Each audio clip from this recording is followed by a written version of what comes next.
Menggapai syafaat di negeri akhirat. Analisis komprehensif berdasarkan Al-Adzkar, Imam Nawawi dan Ihya Ulumuddin.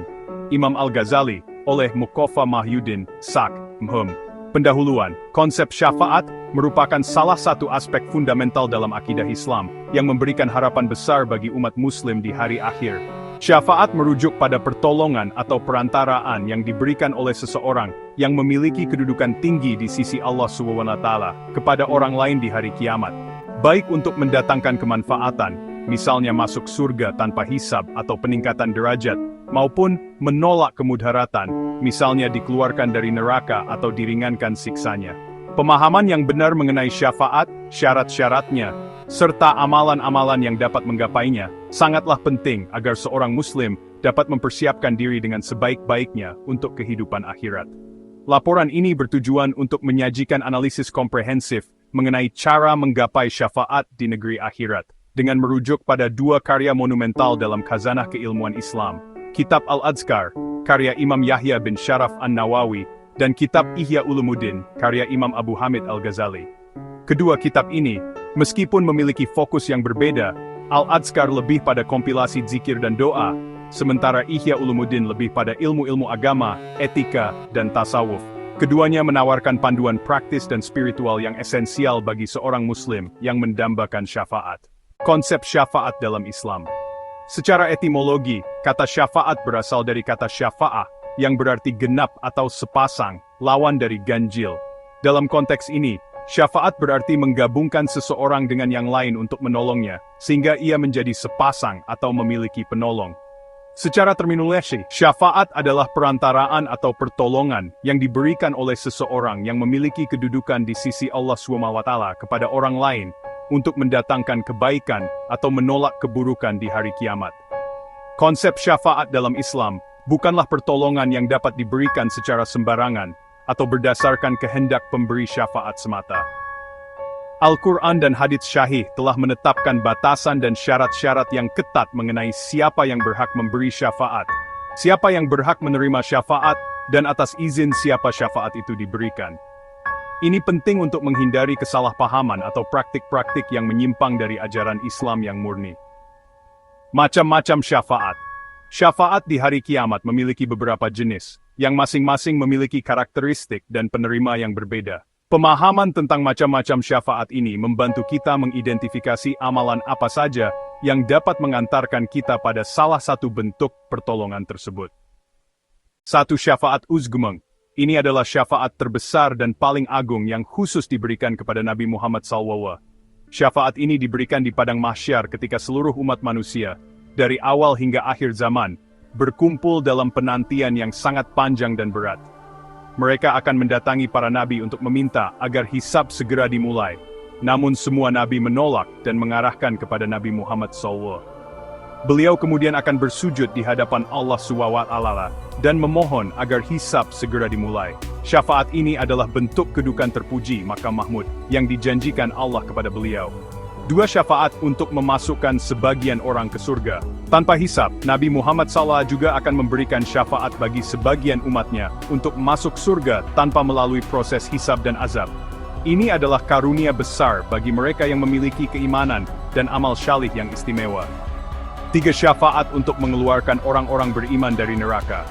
Bagi sebagian orang beriman yang memiliki dosa-dosa besar dan telah divonis masuk neraka, Nabi Muhammad SAW dan para pemberi syafaat lainnya, seperti para syuhada, ulama, dan anak-anak yang meninggal sebelum balik, akan memohon kepada Allah SWT agar mereka dikeluarkan dari neraka. Syafaat ini diberikan kepada mereka yang meninggal dalam keadaan bertauhid, meskipun memiliki kekurangan dalam amal. 4. Syafaat untuk meringankan azab.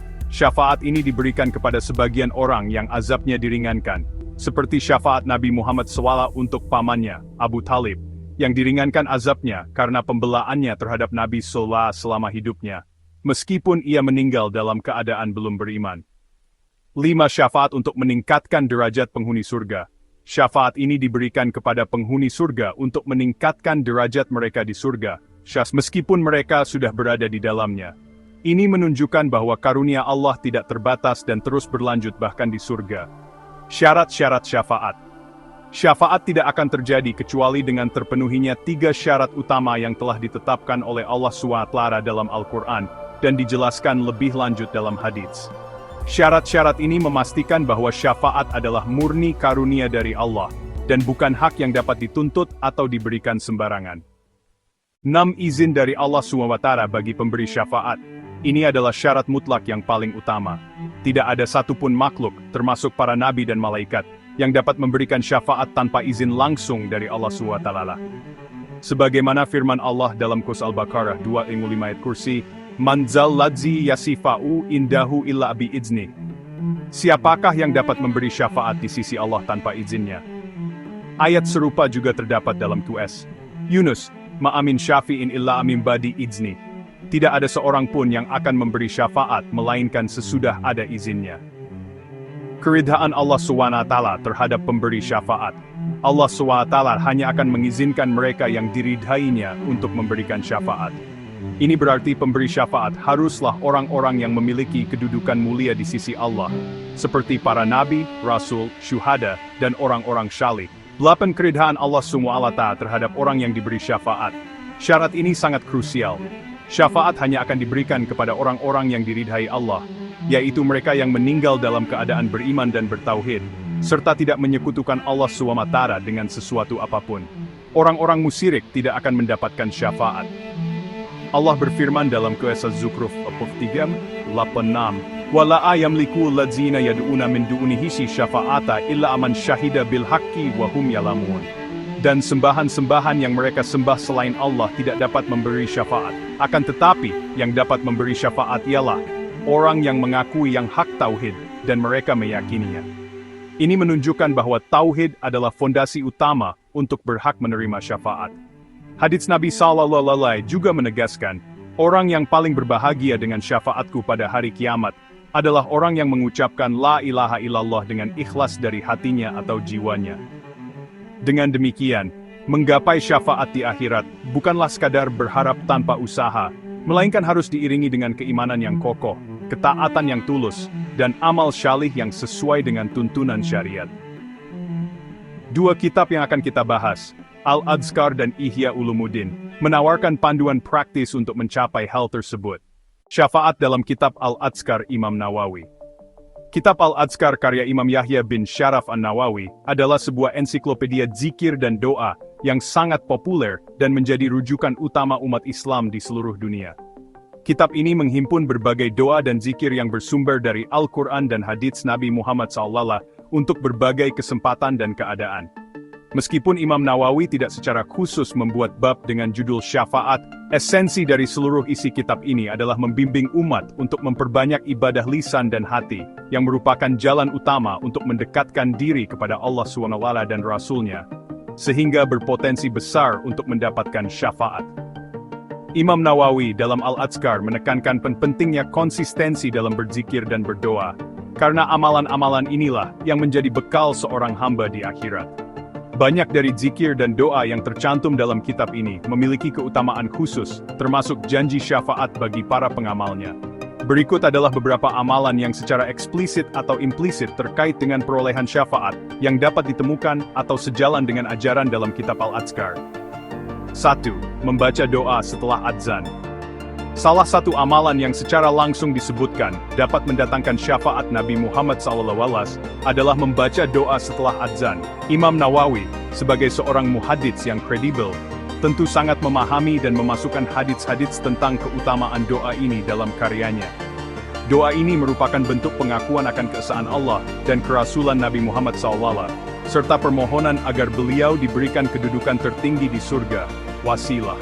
Dalil hadits dari Jabir bin Abdullah R.A., Rasulullah SAW bersabda, "Barang siapa yang ketika mendengar adzan lalu mengucapkan, Allahumma rabba hadzihid dawatit tammah, wasyalatil kaimah, ati Muhammadanil wasilata wal fadhilah, wabatshu makamam mahmudanil ladzi wa attah, maka dia akan mendapatkan syafaatku pada hari kiamat." Amalan ini menunjukkan bahwa respons positif terhadap panggilan syalat dan pengakuan akan kedudukan Nabi SAW adalah kunci untuk meraih syafaat beliau. 2. Memperbanyak shalawat kepada Nabi Muhammad SAW. Shalawat kepada Nabi Muhammad SAW adalah ibadah yang sangat ditekankan dalam Islam. Kitab Al-Adhkar memuat berbagai redaksi shalawat yang dapat diamalkan. Memperbanyak shalawat tidak hanya mendatangkan pahala yang besar, tetapi juga merupakan salah satu cara paling efektif untuk mendapatkan syafaat Nabi SAW. Shalawat adalah bentuk penghormatan, kecintaan, dan pengakuan atas kenabian beliau. Dalil hadits, Rasulullah SAW bersabda, "Orang yang paling berhak mendapatkan syafaatku di hari kiamat adalah orang yang paling banyak bersalawat kepadaku." Hadits lain juga menyebutkan, barang siapa bersalawat kepadaku 1 kali, maka Allah akan bersalawat kepadanya 10 kali. Imam Nawawi dalam Al-Adhkar secara konsisten mendorong umat untuk senantiasa bersalawat, baik dalam zikir pagi dan petang, setelah syalat, maupun dalam setiap kesempatan. 3. Membaca Al-Quran. Al-Quran adalah kalamullah yang diturunkan sebagai petunjuk bagi umat manusia. Membaca, mempelajari dan mengamalkan Al-Quran adalah ibadah yang sangat mulia. Kitab Al-Adhkar juga memuat zikir-zikir yang bersumber dari ayat-ayat Al-Quran. Salah satu keutamaan besar dari membaca Al-Quran adalah kemampuannya untuk memberikan syafaat bagi pembacanya di hari kiamat. Dalil hadits, dari Abu Umamah Al-Bahili Rasulullah SAW bersabda, "Bacalah Al-Quran, karena sesungguhnya ia akan datang pada hari kiamat sebagai pemberi syafaat bagi para pembacanya." Dengan demikian, Al-Adhkar, melalui anjuran zikir dan doa yang banyak bersumber dari Al-Quran, secara tidak langsung mengarahkan umat untuk meraih syafaat melalui interaksi yang intens dengan kitab suci ini. 4. Mengucapkan kalimat tauhid la ilallah dengan ikhlas. Kalimat tauhid adalah fondasi utama Islam. Mengucapkan dan meyakini la ilaha illallah, tiada Tuhan selain Allah dengan ikhlas adalah kunci untuk mendapatkan syafaat. Imam Nawawi dalam Al-Adhkar tentu saja menyertakan berbagai zikir yang mengandung kalimat tauhid ini, karena ia adalah inti dari keimanan dan merupakan syarat utama diterimanya amal dan syafaat. Dalil hadits, dari Abu Hurairah Rasulullah SAW bersabda, "Orang yang paling berbahagia dengan syafaatku pada hari kiamat adalah orang yang mengucapkan la ilaha illallah dengan ikhlas dari hatinya atau jiwanya." Al-Adhkar, dengan penekanannya pada zikir dan pengingatan akan keesaan Allah, secara fundamental membimbing umat untuk memperkuat tauhid mereka, yang merupakan prasyarat mutlak untuk mendapatkan syafaat. Puasa.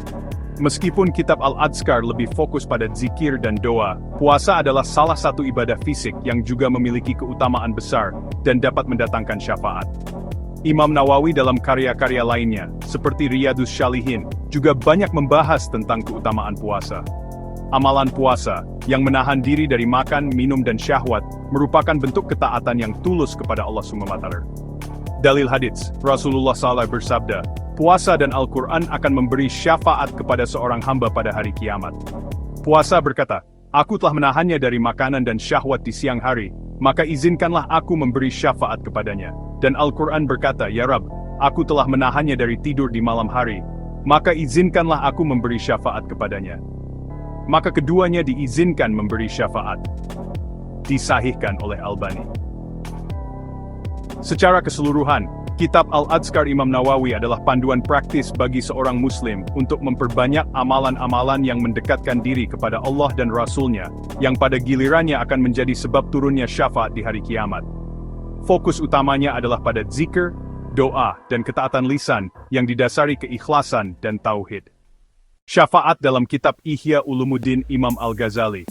Kitab Ihya Ulumuddin, yang berarti menghidupkan ilmu-ilmu agama, adalah mahakarya Imam Abu Hamid Muhammad bin Muhammad Al-Ghazali. Kitab ini merupakan ensiklopedia spiritual yang membahas secara mendalam berbagai aspek kehidupan seorang muslim, mulai dari ibadah, adab, akhlak, hingga tasawuf. Berbeda dengan Adhkar yang lebih fokus pada zikir dan doa, Ihya Ulumuddin menawarkan pendekatan holistik terhadap agama, menekankan penyucian jiwa, tazkiyatun nafs, dan pembentukan karakter yang mulia sebagai inti dari keberagamaan. Meskipun Ihya Ulumuddin tidak secara eksplisit memiliki bab yang berjudul syafaat, seluruh ajaran di dalamnya secara fundamental mengarahkan seorang muslim untuk mencapai keridhaan Allah SWT dan Rasul-Nya, yang merupakan prasyarat utama untuk mendapatkan syafaat. Imam Al-Ghazali sangat menekankan pentingnya keikhlasan, muhasabah, introspeksi diri, mujahadah, perjuangan melawan hawa nafsu, dan menghiasi diri dengan akhlak terpuji, yang semuanya merupakan jalan untuk mendekatkan diri kepada Sang Pencipta dan para pemberi syafaat. Berikut adalah beberapa aspek ajaran dalam Ihya Ulumuddin yang secara tidak langsung menjadi sarana untuk menggapai syafaat. 1. Keikhlasan dalam beribadah dan beramal. Imam Al-Ghazali secara konsisten menekankan bahwa keikhlasan adalah ruh dari setiap amal ibadah. Tanpa keikhlasan, amal sebesar apapun tidak akan bernilai di sisi Allah SWT. Dalam Ihya Ulumuddin, beliau mengupas tuntas tentang hakikat niat, riya, pamer, ujub, bangga diri, dan bagaimana cara membersihkan hati dari penyakit-penyakit tersebut. Keikhlasan dalam beribadah dan beramal adalah fondasi utama untuk mendapatkan keridaan Allah, yang merupakan syarat mutlak bagi penerima syafaat. Relevansi dengan syafaat. Syafaat hanya diberikan kepada mereka yang diridhai Allah. Keikhlasan adalah jalan menuju keridhaannya. Orang yang ikhlas dalam setiap amal perbuatannya akan mendapatkan tempat istimewa di sisi Allah, sehingga lebih berhak mendapatkan syafaat. 2. Penyucian jiwa, tazkiyatun nafs, dan akhlak mulia. Sebagian besar kitab Ihya Ulumuddin didedikasikan untuk membahas tentang akhlak, baik yang terpuji maupun yang tercela, serta cara-cara untuk menyucikan jiwa. Al-Ghazali menjelaskan secara rinci tentang bahaya-bahaya hati seperti hasad, dengki, marah, sombong, dan bagaimana cara mengobatinya. Sebaliknya, beliau juga menguraikan keutamaan sifat-sifat terpuji, seperti sabar, syukur, tawakal, zuhud, dan qanaah. Relevansi dengan syafaat. Pribadi yang memiliki hati yang bersih dan akhlak yang mulia adalah cerminan dari keimanan yang kuat. Orang-orang yang berakhlak mulia akan dicintai oleh Allah dan Rasul-Nya. Nabi Muhammad SAW bersabda, "Sesungguhnya yang paling aku cintai di antara kalian dan yang paling dekat tempat duduknya denganku pada hari kiamat adalah yang paling baik akhlaknya." Kedekatan dengan Nabi SAW ini secara langsung berkaitan dengan peluang mendapatkan syafaat beliau. 3. Zikir dan doa dengan penghayatan. Meskipun Al-Adskar adalah kitab khusus zikir, Ihya Ulumuddin juga membahas pentingnya zikir dan doa, namun dengan penekanan pada penghayatan dan kehadiran hati. Al-Ghazali mengajarkan bahwa zikir bukan hanya sekadar ucapan lisan, melainkan harus disertai dengan perenungan makna dan kesadaran akan kebesaran Allah. Beliau juga menguraikan berbagai doa dan shalawat, termasuk shalawat khusus yang dikenal sebagai shalawat Imam Ghazali, yang diyakini memiliki keutamaan besar dalam memperoleh syafaat Nabi SAW. Relevansi dengan syafaat. Zikir dan doa yang dilakukan dengan hati yang hadir dan ikhlas akan memperkuat hubungan seorang hamba dengan Tuhannya. Shalawat khususnya adalah amalan yang secara eksplisit dijanjikan syafaat bagi pelakunya, sebagaimana telah dijelaskan dalam bagian Al-Adskar. 4. Ilmu yang bermanfaat dan diamalkan. Imam Al-Ghazali dalam Ihya Ulumuddin sangat menekankan perbedaan antara ilmu yang bermanfaat, ilmu nafi, dan ilmu yang tidak bermanfaat. Ilmu yang bermanfaat adalah ilmu yang mendorong pemiliknya untuk semakin dekat kepada Allah, meningkatkan ketakwaan, dan memperbaiki amal perbuatan. Beliau juga mengkritik ulama-ulama yang hanya mengumpulkan ilmu tanpa mengamalkannya. Relevansi dengan syafaat. Ilmu yang diamalkan dengan ikhlas akan menjadi hujah, bukti, bagi pemiliknya di hari kiamat.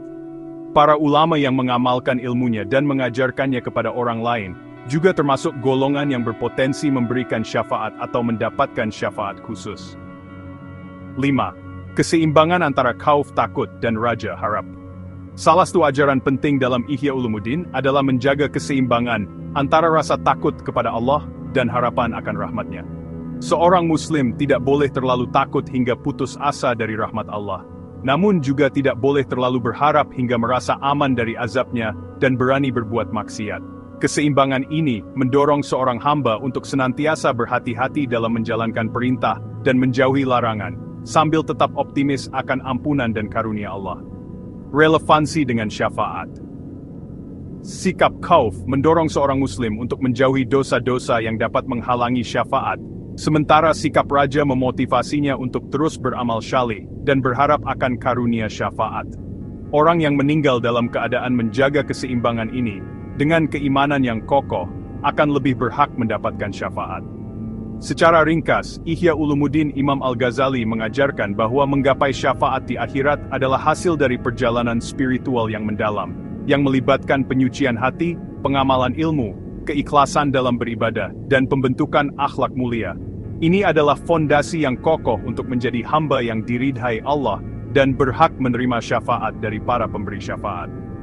Sintesis dan analisis komprehensif, jalan menggapai syafaat.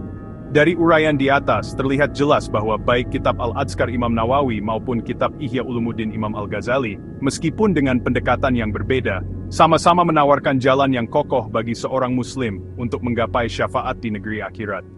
Al-Quran dan hadits syahih menjadi landasan utama yang menguatkan ajaran-ajaran dalam kedua kitab tersebut. Al-Adskar, fokus pada ibadah lisan dan amalan zohir. Kitab Al-Adskar, dengan fokusnya pada zikir, doa, dan wirid, mengajarkan bahwa memperbanyak ibadah lisan adalah salah satu sarana utama untuk mendapatkan syafaat.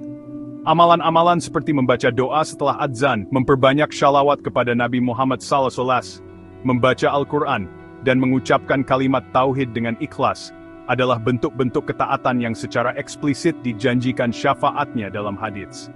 Imam Nawawi mengkompilasi amalan-amalan ini untuk memudahkan umat dalam mengamalkannya secara rutin, sehingga mereka senantiasa terhubung dengan Allah dan Rasul-Nya.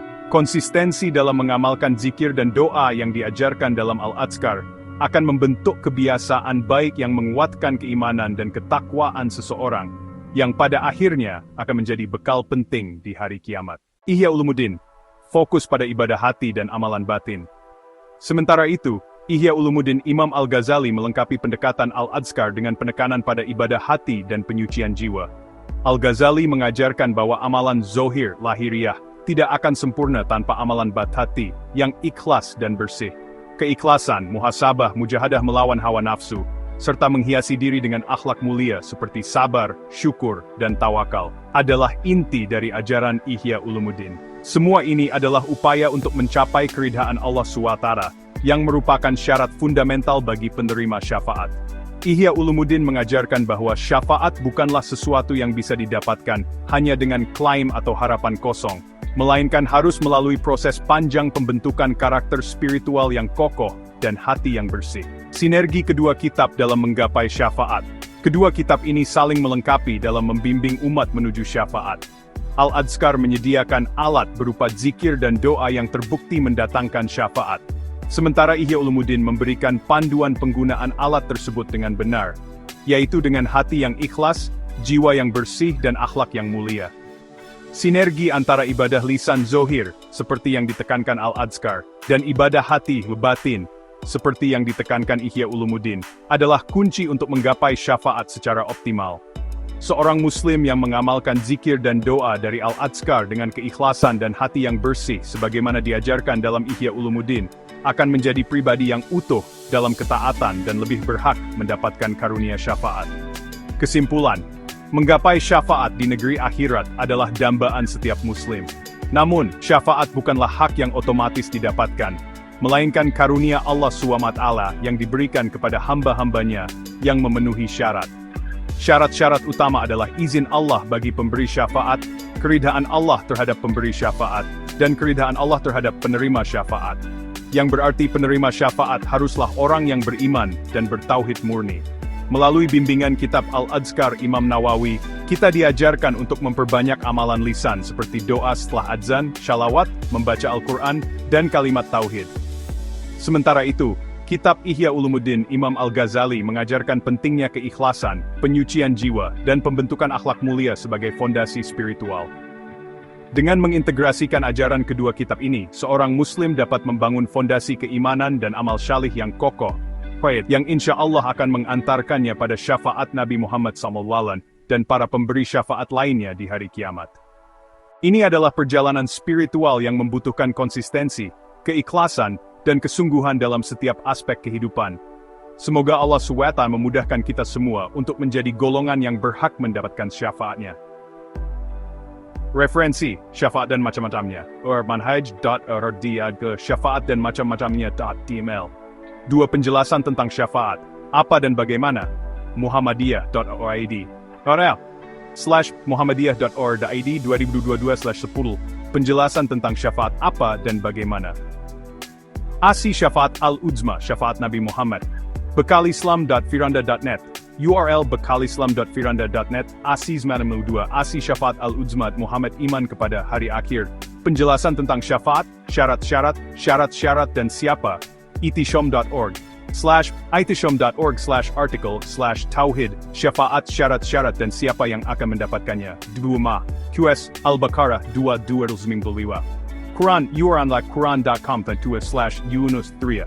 Quran.com URL Az-Zukhruf 49 Tekenat Quran.com/14. Hadits riwayat Bukhari dari Abu Hurairah R.A.H. Bukhari. Hadits Bukhari/9 Mengenal Kitab Al-Adhkar An-Nawawiyah karya Imam ihram.republika.co.id. URL ihram.republika.co.id/berita RSJ Imam Kutit Mengenal Kitab Al-Adhkar An-Nawawiyah karya Imam An-Nawawi. Hadits riwayat Bukhari dari Jabir bin Abdullah R.A. Hadits.ikari/namswat Hadits riwayat Tirmidzi dari Abdullah bin Masud Tirmidzi. URL Tirmidzi/Hadits Hadits riwayat Muslim dari Abu Hurairah R.A. Arda Muslim. URL hadits.in Muslim Fanparalzunulwatlat. Hadits riwayat Muslim dari Abu Umamah Al-Bahili Muslim. Yet yuhain muslatbad in riwayat Bukhari dari Abu Hurairah. Hadits ladithlar hangat Bukhari. John Lahandit Hadits riwayat Ahmad dan Al-Hakim dari Abdullah bin Amr. Ahmad. Hadits Laya Ahmad Nahmad 2. Imam Al-Ghazali dalam Ihya Ulumuddin menyampaikan. uinalauddin.ac.id. URL/uinalauddin.ic.d /detail Imam Al-Ghazali dalam Ihya Ulumuddin menyampaikan Reddit 228. Hadits riwayat Tirmidzi. Hadits.in/tirmidzi/2016. Ini shalawat yang dibaca Imam Ghazali. Bincangsyariah.com. Penching Sam Tadain Paichuwap the Nashran sa Farai Paisivray as seeing a budget date any folder C.